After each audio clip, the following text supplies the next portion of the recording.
Now, Sports Talk with Broads. Here's Hunter Brody.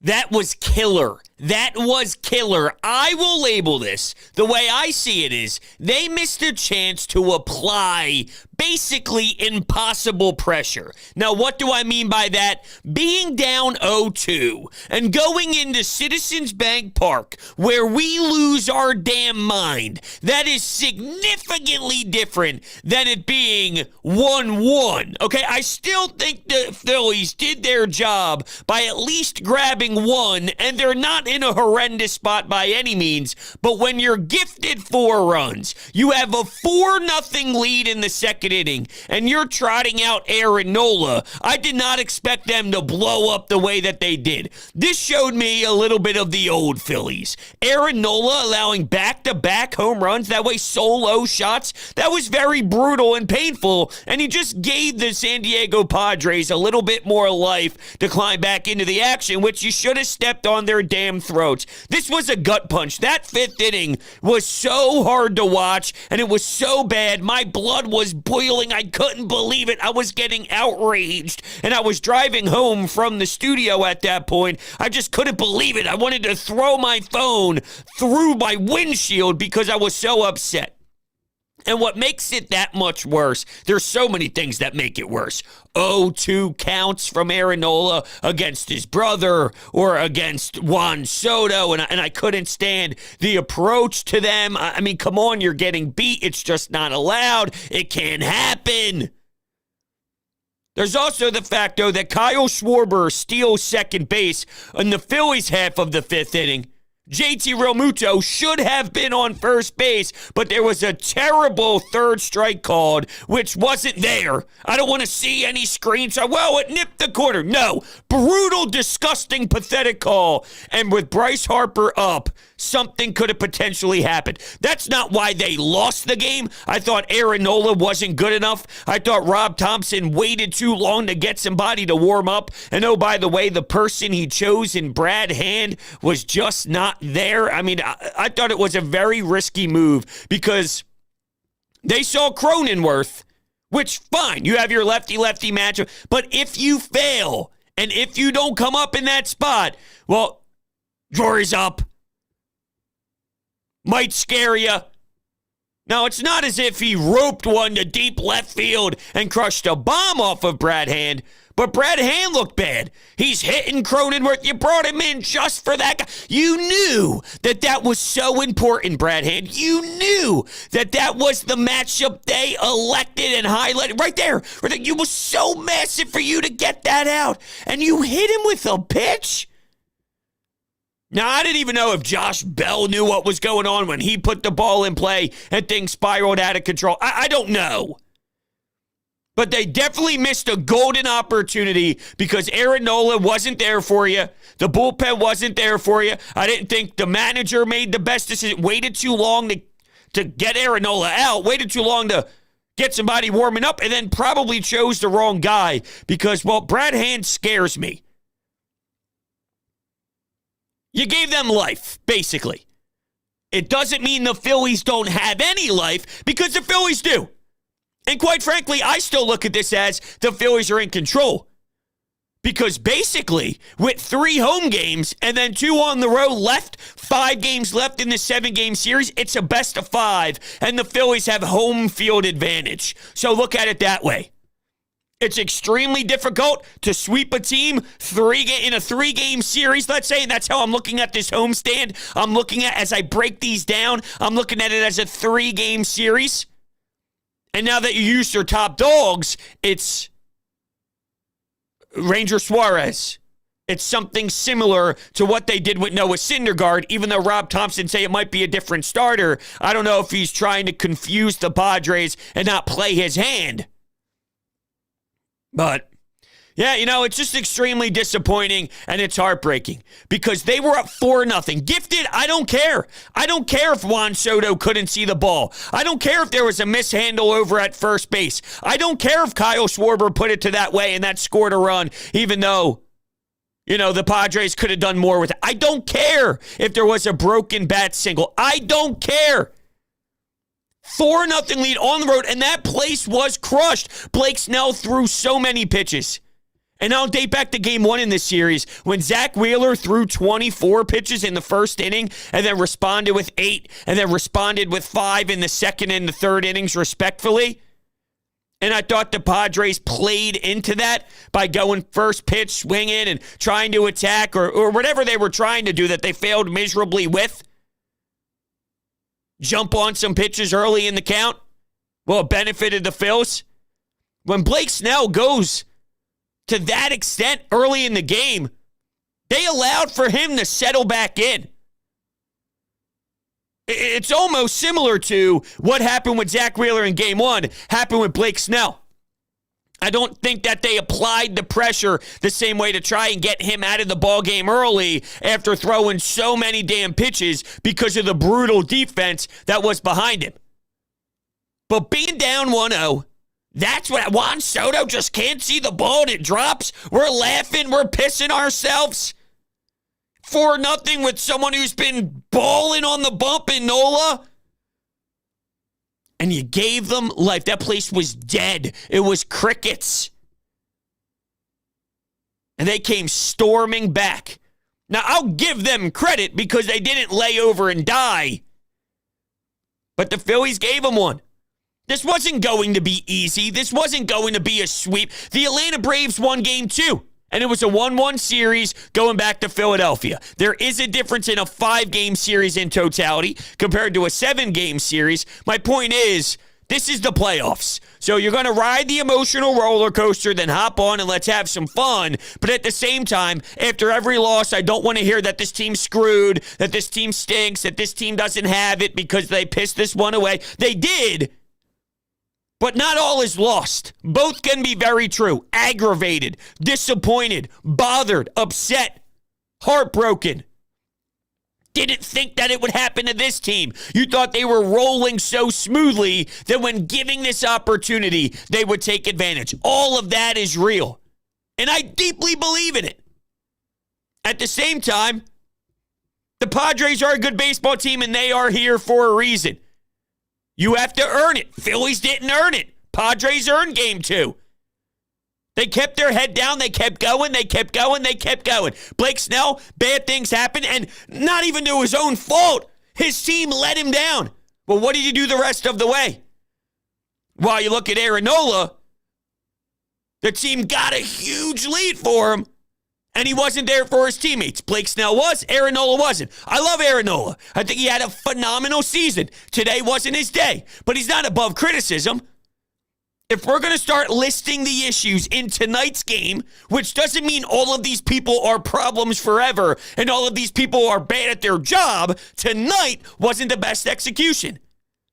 Aaron Nola was awful. Those 2 solo shots, it was just enough for them to go, hey, fellas, plenty of baseball left. And, well, you see what happens. They climb back. 0-2 counts. That's costed him in the past. The location, missing his spots, pitch selection, getting beat by his brother, trying to go into Juan Soto. Juan Soto does his thing, puts it into right field. So, that's kind of where we're at. In the 6th inning, I thought maybe in the 6th. Now, it was a different pitcher. I brought up what happened in the 5th when Schwarber was on second. I thought JT could have been on first and Bryce Harper up at the dish, which maybe that changes the game. Not the umpire who lost the game for the Phillies. I'm just bringing that. I thought that was a big spot, right? Well, in the 6th inning, there was a leadoff double by Bryce. Now, Blake Snell got yanked out of the game because of how long that inning was. and he was sitting on the bench for so long. And maybe there's an argument to be made that Aaron Nola sat on the bench so long for him to get back into the game, he lost a bit of rhythm. Doesn't mean it's okay. I'm just looking for reasons why maybe he wasn't as sharp as we needed him to be. With that said, though, back in that 6th inning, Bryce Harper, if you score there, the score at that point was 7-4. Let's say Bryce Harper does come around to score.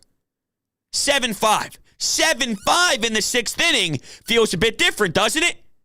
And it relates to, it's not as if the Padres with those solo home runs tied the baseball game. It went from 4-0 to 4-2, but it was enough to grab onto. It was enough to change the conversation within the dugout. It's enough for a little bit of motivation and a smack on the ass as the next guy goes to the plate and you're just feeling some momentum.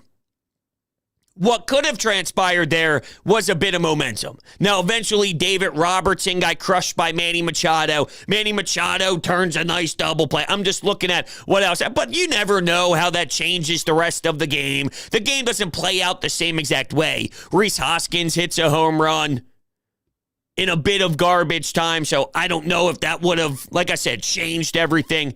But I thought in that 6th, they could have made a bit of a statement to say, yeah, that hurt. But don't forget, we have the offense that can climb back. The problem is, though, I'm watching Nick Castellanos. His at-bats aren't even competitive. Between him and Alec Boehm with these inside-out swings, it pisses me off. Other than one day where he had a couple of hits, couple RBI in the slide and grab, what the hell has Nick Castellanos done? He's in that box and nobody's afraid of him. It pisses me off. Schwarber, Bryce, JT, I feel good about them. Other than that, Rhys is so up and down, you just don't know on what given night is going to be the one where he has his playoff moment or he looks horrible in the box. With me and Boehm, I expect way more out of his body structure. Should he have made the play in the 1st inning? That eventually became man on second base, hit off of his glove. Big body frame, 6'5". It was roped. Do major leaguers make that play? Am I being too harsh on him? I don't know. I don't think I am. I don't think so. There's a love affair for him that puts him in a category of above criticism, which I don't necessarily agree with. But yeah, I'm irritated at some things because right now it's the Bryce Harper show being sort of the way that he was last season when he brought home the hardware. He's playing at that level. Let me give you some Bob Wankel statistics here. Bob Wankel covers the Phillies for Crossing Broad. Of the Phillies' first 5 hitters, only Bryce Harper has an OPS higher than 537. All right, so they've gotten some sporadic offensive production this postseason. They could really use someone else getting hot. He tweeted that 3 hours ago as the game was going on. But it puts it in perspective. First 5 hitters. Now, that includes Kyle Schwarber. But I just think the guy's so much of a pro's pro and so much of a leader for you that, I trust him. Some of the other guys, I can't really trust. So what they have to do is settle back down, let this eat them alive. I want them to feel this pain. I want them to know that this shouldn't happen, this can happen, and it's inexcusable. I want them to feel horrible from losing this game. I want them to stay up at night, staring at the ceiling, wondering what they just let slip. So then, after an off day, which is another big reason why I was a bit disappointed in Rob Thompson and some of his managerial decisions, they have an off day tomorrow. So they could have used some guys that maybe he laid off of because of, I don't know why. I love Rob Thompson. We're not here without Rob Thompson. But some things just don't make sense. For example, when he said he didn't want to take Alec Boehm out of the game in Game 1 because he might come back up in the 9th inning if they were to lose. What? What do you mean? That's managing. That's called being a manager managing scared. I don't care if they come back up around because the point of putting Sosa in at third is you're there in the ninth to win the game. Win the game.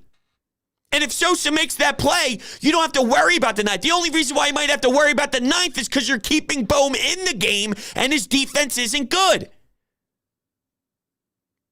You take out Kyle Schwarber, who hit a 7,000-foot home run, and I get it, where you're at in the order, in the batting order, but you clearly felt you needed defensive replacements in the game where you took Kyle Schwarber out to put in Matt Vierling. So if you happen to go to extra innings, you don't think Kyle Schwarber's bat would be very important? Because I think it would be. I love Rob Thompson. I absolutely love Rob Thompson. Sometimes he goes overboard with this I believe in you stuff. They're trying to push this so much for Alec Bohm. I believe in you. I love you. We want. Yeah, I want to win a damn game in the ninth inning without a pathetic throw to second base, which wasn't Stott's fault. It was Alec Bohm's fault. That's what I want. So you can't be worried about a ninth inning at the plate if you're up in the ninth inning trying to secure a W. And that type of mentality is something I just, I question at times. But I love the guy. I think he also made managerial decisions poorly today in the bullpen. Because he believes. This is why the guys love him. But with Aaron Nola, should have had someone else warming up way earlier than they did. What are you going to do? You just got to keep going. You got to attack tomorrow. Or attack on Friday. Come home and win. Come home, let the fans take you for a ride and explode. Grab it. Go up 2-1, and let that snowball into the weekend. You have a Friday, Saturday, Sunday playoff series in the NLCS in South Philadelphia. You're not in the worst spot in the world. 1-1. If they lost game one and then won game two, we'd all be thrilled. We'd all have a different tone. At the end of the day, it's the same exact series. It would be 1-1. So this whole, they grabbed all the momentum from it. Well, you didn't think that they had momentum when they were down 4-0, right? Did you? Of course not. It was all in the Phillies' way. But what happened? They snagged it. I bring that up to you because you're acting as if the Phillies can't do the same thing. The Phillies 1,000% can do the same thing.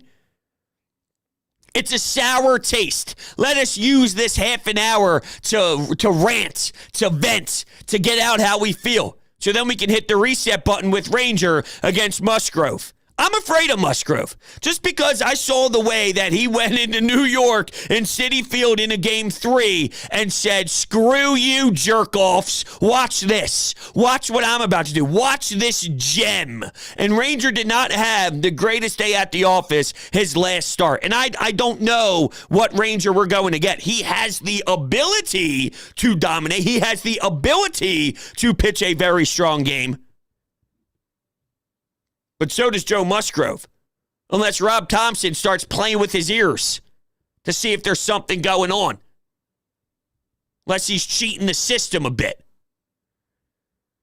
But yeah, it is what it is. Devastating, awful, will keep me up at night. At the same time, though, you can't soak in it for too long because you have another game to play and you have a statement to make. Can't cry about it. This is how this game goes. It's going to be, this game's nasty. It's gnarly. You can think you're going to win a game, and then in seconds, you lose. There's a walk-off. In seconds, your 3-run lead is evaporated after dominating, but it comes with a couple walks, one bad inning, and bang, there's 2 hits in a row, and now you're down. That stuff happens. It happens in all playoff series. At the end of the day, whoever wins the World Series, they're probably going to go through a very brutal loss throughout their journey of getting there. That stuff happens. I'm not thrilled, I'm not enamored, and I'm not saying it's okay, but I know it's part of the game. Now that it's here, you can't go back. So there's one way to look, and it's looking forward.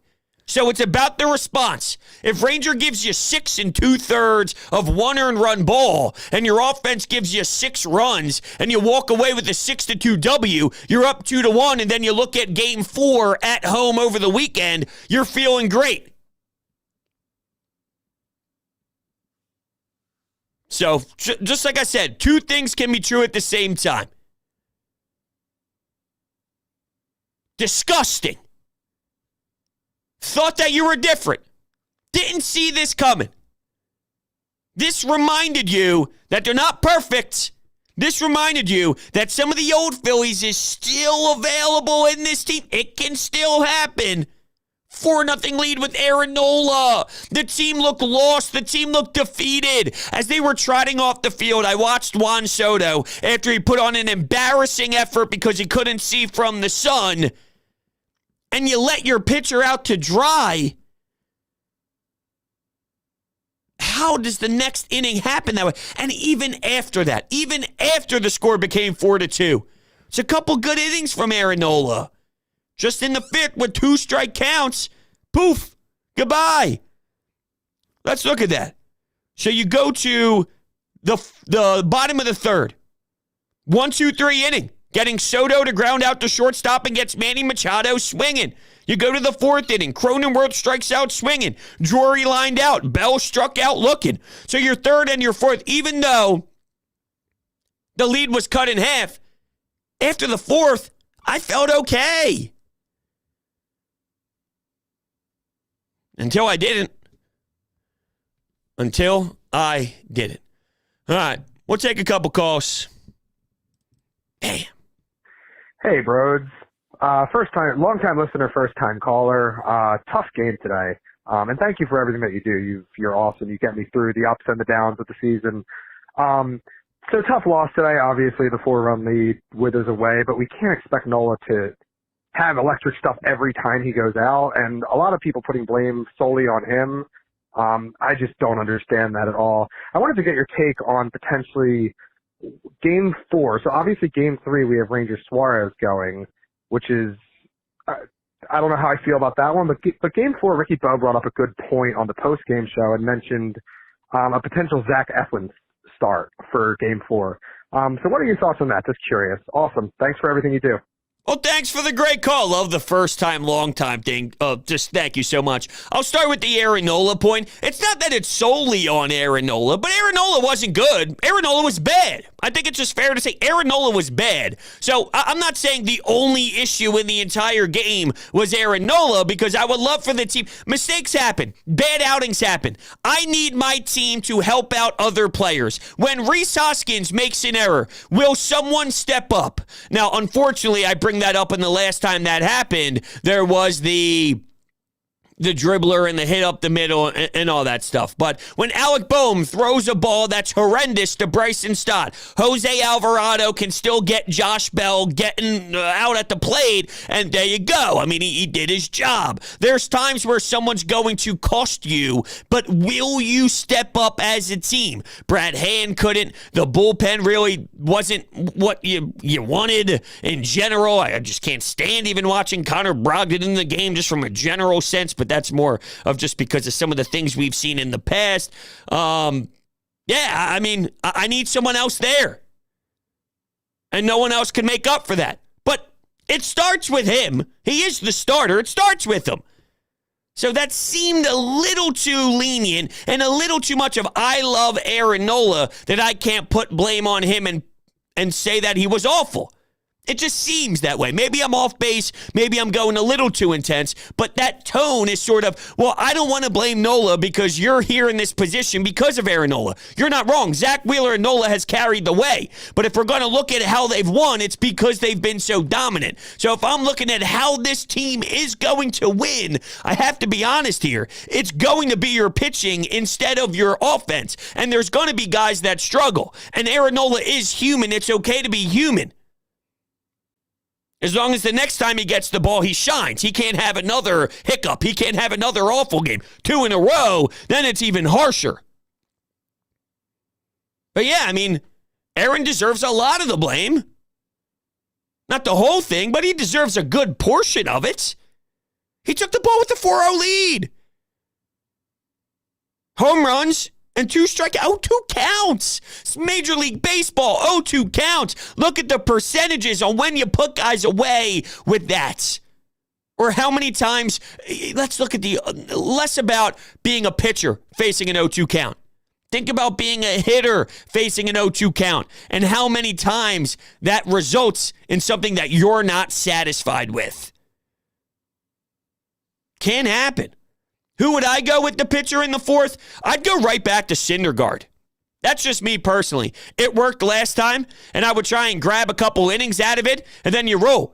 I don't know if he's playing a mental game with the Padres, which I wouldn't be surprised because we know teams like to keep that internally, and then when the game happens and it gets announced, then they try and scramble. But, yeah, I mean, I would go with Thor. That's what I would do. I'd keep Eflin where he's at. He's not stretched out to be a starter. He's used as a late bullpen guy as of late. You just go with what you have. I would go with Noah Syndergaard. That's what I do. Let's take our next call. So, bros, who's it going to be, man? Trey Turner or Xander Bogaerts? Because this season is done. T-O-N-E. Now, I called in previously. It was a joke. I'm joking now. I have full faith in this team beating the fucking Padres. Fuck them. Fuck you, San Diego. It's a one-time thing. 2005. Hell yeah. I don't know where to go there. Now, a few episodes back after Game 2 against Atlanta, I'm guessing that's the same person who called in, and maybe he was saying he was joking before, but I didn't read that properly. It sounded like he was serious.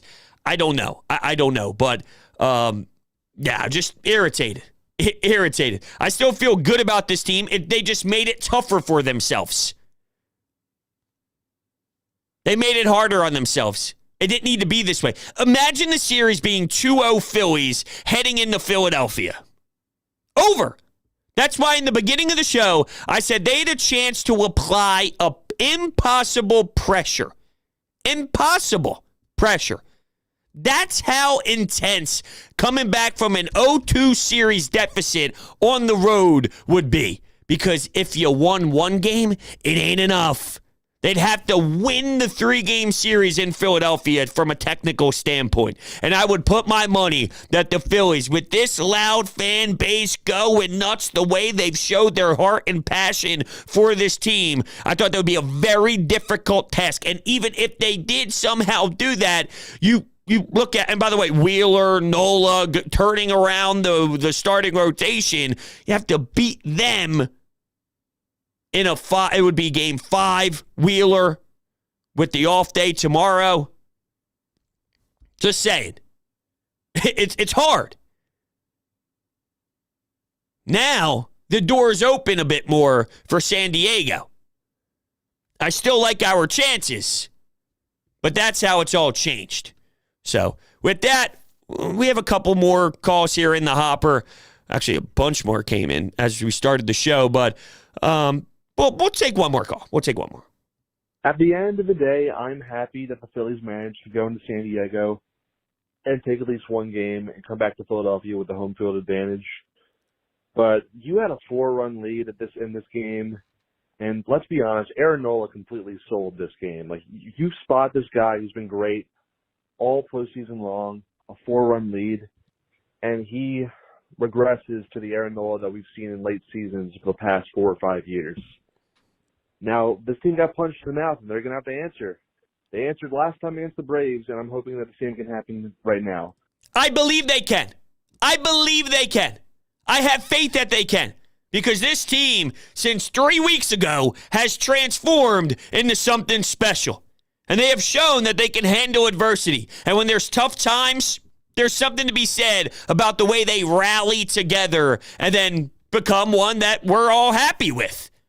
So until proven otherwise, I'm saying, let's go, boys. Game 3. Game 3's big. Talk about those odd number games within a series. Game 3. Because I'll be honest with you, I'd feel a lot worse if it's 1-2. If it's 1-2 going into Game 4. Win this game? All right. So let's go, Ranger. We need a big. What did I mention? Guys stepping up for one another? Well, not just in particular in a game, but Ranger Suarez needs Aaron Nola's back. Aaron struggled. Follow that up with 7. Follow that up with 7 innings pitched. I don't want 3 1/3, and now we're really working with our bullpen with a lot of games without any off day in the travel days. You're getting your off day on Thursday. After that, you got nothing. So we need you, Ranger. We need your best. Not just for Nola's sake, but for the bullpen's sake. Because after that, you're going to someone that you know is only going to give you a couple innings in Syndergaard, if that's what you do. Whoever it is in Game 4, it's clearly a strategic bullpen style of game. So you're sandwiched in between a bad start from Nola and something that you're going to have to really get creative and cute with if you're Rob Thompson. Bellotti, Hand, Eflin, Alvarado, Anthony, Robertson. Here's your moment. Here's your time. And we'll see. We'll see how they respond. Thank you all so much for hanging out with me. I will catch you on the next show. You guys are the best. I love you. See you next time.